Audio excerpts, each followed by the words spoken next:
আপনারা জানেন আমরা জাতীয়তাবাদী ছাত্রদল জাকসু প্যানেল ঘোষণার পর থেকে একটি সুষ্ঠু ও নিরপেক্ষ নির্বাচনের প্রত্যাশা নিয়ে প্রচারণা চালিয়ে আসছি। সাধারণ শিক্ষার্থীদের বিপুল সাড়া পেয়ে আমরা যখন জাকসুতে পূর্ণ প্যানেলে বিজয়ের আশা করছি, ঠিক ভোট গ্রহণের আগের রাতে বিভিন্ন সামাজিক যোগাযোগ মাধ্যমে দেখতে পাই যে জামাতি ইসলামের কোনো এক অখ্যাত কোম্পানির থেকে ক্রয় প্রক্রিয়া যথাযথ অনুসরণ না করে নির্বাচন কমিশন জাকসু নির্বাচনের ব্যালট পেপার ও ভোট গ্রহণের ওএমআর মেশিন সরবরাহ করেন। ছাত্র শিবিরের প্যানেলকে বিজয়ী করার লক্ষ্যে ভোট গণনার কারচুপি করার বিষয়টি জানাজানি হলে শিক্ষক শিক্ষার্থীদের চাপের মুখে নির্বাচন কমিশন তাৎক্ষণিকভাবে ওএমআর মেশিনে ভোট গণনার সিদ্ধান্ত পরিবর্তন করে ম্যানুয়ালি পদ্ধতিতে ভোট গ্রহণের সিদ্ধান্ত নিয়ে প্রজ্ঞাপন জারি করেন। কিন্তু একই কোম্পানির সরবরাহকৃত ব্যালট পেপার দিয়ে আজকে নির্বাচন অনুষ্ঠিত হচ্ছে। এতে করে ছাত্র শিবিরে তাদের নিজস্ব কোম্পানি থেকে আলাদা করে ব্যালট পেপার সংগ্রহ করে কারচুপির মাধ্যমে জয়ী হওয়ার জন্য নীল নকশা করে রেখে আমরা মনে করছি। বিষয়টি নির্বাচন কমিশনকে জানালে এবং নতুন ব্যালট পেপারের মাধ্যমে ভোট গ্রহণের দাবি জানালে নির্বাচন কমিশন আমাদের দাবি না মেনে জামাতি ইসলামের কোম্পানির ব্যালট দিয়ে ভোট গ্রহণের সিদ্ধান্ত নেয়। এই কোম্পানির এই রকম পক্ষপাতমূলক আচরণের জন্য আমরা নির্বাচন কমিশনের প্রতি তীব্র ক্ষোভ ও নিন্দা প্রকাশ করছি। তারপরেও আমরা আশা রাখছি নির্বাচন কমিশন তাদের নিরপেক্ষতা বজায় রাখবে এবং ছাত্র শিবিরের নীল নকশা বাস্তবায়নে কোনো ধরনের অপতৎপরতা চালাবেন না। আমরা শুনতে পাচ্ছি জামাত শিবিরের অনেক নেতাকর্মী ক্যাম্পাসের আশেপাশে জড়ো হয়েছে।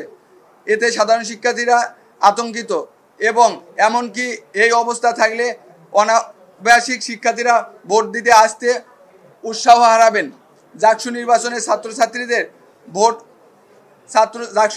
ছাত্রছাত্রীরা ভোট দিবে। এখানে গেটের বাইরে জামাতি ইসলামের লোকজন কি কাজ করে আমরা বুঝতে পারছি না। ধন্যবাদ সকলকে। বৈশাখী কিছু বল। আমরা এখানে সকাল থেকে যখন ভোট গ্রহণ শুরু হয়েছে আমরা আমাদের প্রার্থীরা বিভিন্ন হলে ভোট দিয়েছি এবং সংবাদকর্মীদের সাথে কথা বলেছি। আমরা এখানে একটি জরুরি উদ্বুদ্ধ পরিস্থিতির জন্য সংবাদ সম্মেলন করেছি। আমরা আমাদের কথা পেশ করেছি। আমরা আশা করছি আমরা হল ভিজিটে যাব এবং আপনাদের সাথে আমরা পুনরায় কথা বলবো। আপনারা তারপরেও দেখবেন যে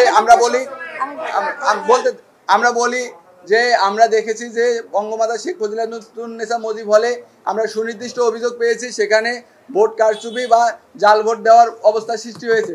আমরা সেখানে প্রক্টর স্যারের অনুমতি নিয়ে সেই হলে গিয়েছি। আমাদের প্রার্থীদের আপনারা জানেন প্রার্থীদের ন্যূনতম 2-3 জন নিয়ে হল ভিজিটের অনুমতি আছে এবং সেই হলে যাওয়ার ফলে যেহেতু মেয়েদের হল এখানে ছেলে মানুষ বা পুরুষ মানুষ ঢুকলে ঘন্টার ব্যবস্থা আছে, সিগন্যালের ব্যবস্থা আছে। তারপরেও আমরা দেখেছি যে ওখানে যারা দায়িত্বশীল শিক্ষক শিক্ষিকা বা কর্মচারীরা আছেন ওনারা উদাসীন ভূমিকা পালন করেছেন, ভোট কেন্দ্র একদম ফাঁকা রেখেছেন, যার জন্য ওখানকার যারা জাল ভোট দিচ্ছেন তাদের একটি অংশ মব ক্রিয়েটের করার চেষ্টা করছেন। আমরা যাওয়ার আগে আমাদের জিএস বৈশাখী সেখানে উপস্থিত ছিলেন, তার সাথে সংবাদকর্মী এবং ওখানকার যারা এই জাল ভোটের সাথে জড়িত তারা একটা খারাপ পরিবেশ সৃষ্টি করেছেন যেটা জাকসু নির্বাচনকে আসলে বাধাগ্রস্ত করার জন্য যথেষ্ট। আমরা সংবাদ শুনে আরো প্রশ্ন নেব। কথা বলো, তুমি কথা বলো তারপর শেষ করে দেন। প্রশ্ন শেষ করে দেন। সংবাদ আপনি যা বলছেন না শেষ করে দেন। আমরা আপনাদের এই সংবাদ সম্মেলনে আমরা আমাদের কথা বলেছি। আমরা এখন হল ভিজিটে যাব। আমরা হল ভিজিটে গিয়ে আপনাদের সাথে আপনাদের সমস্ত উত্তর দেব।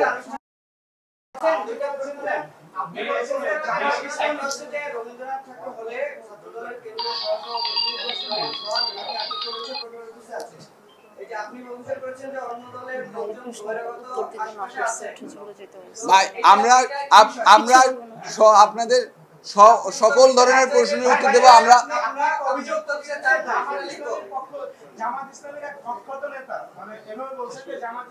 অখ্যাত কোম্পানি, যে কোম্পানিকে আমরা আসলে চিনি। আপনারা শুনেন, আমরা আমাদের অভিযোগ আমরা জানিয়েছি, প্রশাসনকে জানিয়েছি, প্রশাসন সেই অভিযোগ আমলে নিয়ে সেইটা পরিবর্তন করেছে। একটা ভাই আপনার কথা একজন ধরে প্রশ্ন নেন। আমরা আপনাদের সাথে আবারও কথা বলবো। ভোট কেন্দ্রগুলো আমরা পরিদর্শন শেষে আবার আসবো। আমরা পরিদর্শন শেষে আবার আসবো। আপনাদের সকল প্রশ্নের উত্তর দেওয়া হবে। আমরা এর মতামত জানিয়েছি। আমরা বলেছি ভাই একদম